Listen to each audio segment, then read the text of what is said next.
करेंगे चीनी के बढ़ते दामों की, जिसे लेकर आम लोगों से लेकर मिठाई कारोबारियों तक की चिंता बढ़ गई है। करीब 48 रुपए किलो बिकने वाली चीनी अब 65 रुपए किलो के पार पहुंच गई है। यानी कीमतों में करीब 20 रुपए की तेजी आई है और इसका सीधा असर अब त्योहार की मिठास पर पड़ने वाला है।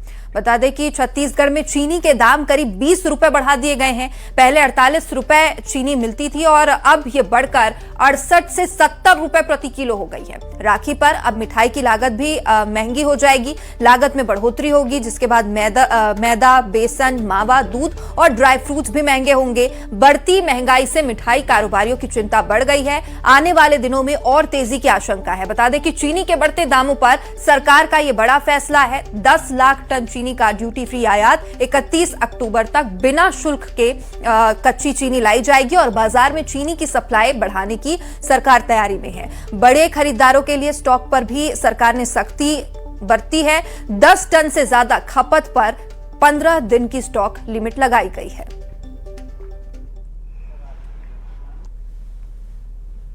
त्योहारों का समय है और ऐसे में देश भर में जो शक्कर के दामों में एकाएक वृद्धि हुई है, इसको लेकर लोगों को खासी परेशानी हो रही है। और राजधानी रायपुर के थोक बाजार में हम पहुंचे हैं और यहाँ के थोक व्यापारी से हम जानेंगे और समझेंगे कि आखिर किस कारण से जो शक्कर के दाम हैं वो एकाएक बढ़ रहे हैं। ये जो आप बोरियां देख रहे हैं इस शक्कर की हैं और पिछले 1-2 महीने में इनके दाम में करीब 15 से 20 रुपए की बढ़ोतरी हुई है। हमारे साथ थोक व्यापारी हैं, उनसे सीधे बात करने की कोशिश करेंगे। क्या लग रहा है, किस कारण से ये जो शक्कर के दाम है एकाएक इनमें बढ़ोतरी देखी गई है? सर, शक्कर का रेट इसलिए बढ़ा है क्योंकि क्या है, गन्ने के रकबे में बहुत कमी आई है।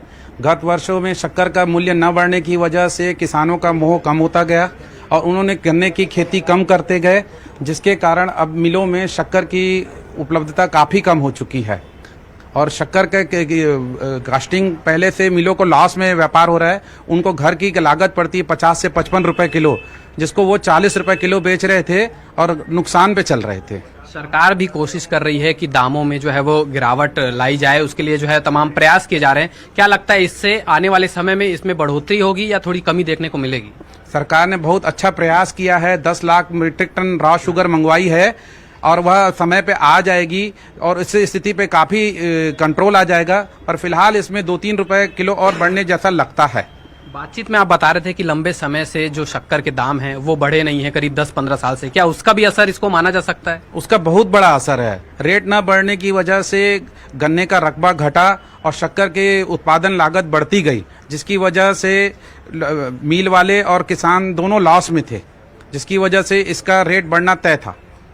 आने वाले समय में त्योहार है, खास करके जो है जन्माष्टमी आएगी, दिवाली आएगी और भी कई सारे त्योहार हैं। क्या लग रहा है उससे बाद जो है इसमें कुछ दाम में गिरावट होगी या फिर और आगे अभी जाएगा? जी, 1 नवंबर के बाद नया गन्ना पेराई सत्र शुरू होता है, जिससे इंडिया की सब मिलें चालू हो जाएंगी, जिसके की कीमतों पे लगाम लग जाएगी। आप थोक व्यापारी हैं, आप जो है वो थोक में शक्कर बेचते हैं। क्या लगता है, पहले ज्यादा सेल होती है, अब उसमें कुछ कमी देखने को मिली है? कुछ रेट बढ़ने की वजह से इसके उठाव में बहुत फर्क है और खपत में बहुत फर्क आ गया है। कम से कम 30-35% खपत में असर है। तो देखिए, साफ तौर पर अब जब रेट बढ़े हैं तो उसमें जो है खपत में इसमें कमी आई है। और जो थोक व्यापारी है उनका साफ तौर पे कहना है कि लंबे समय से जो शक्कर के दाम है उनमें वृद्धि नहीं हुई थी और भी 3-4 कारण हैं जिसके चलते जो शक्कर के दाम है उसमें बढ़ोतरी देखी गई है। फिलहाल सरकार इसमें जो है वो काफी कोशिश कर रही है। अब उपभोक्ताओं को इसका लाभ कब तक मिलता है ये देखने वाली बात होगी। कैमरा पर्सन राजेंद्र सिंह के साथ विशु शुक्ला, न्यूज 18 छत्तीसगढ़, रायपुर। शक्कर की कीमतों में जो परिस्थितियां बनी है ये वैश्विक परिस्थितियों के कारण बनी है। भारत सरकार से समन्वय बनाकर हमारी सरकार इस दिशा में बहुत गंभीरता से प्रयत्न कर रही है और निश्चित रूप से थोड़े ही समय में ये परिस्थितियां सामान्य होगी।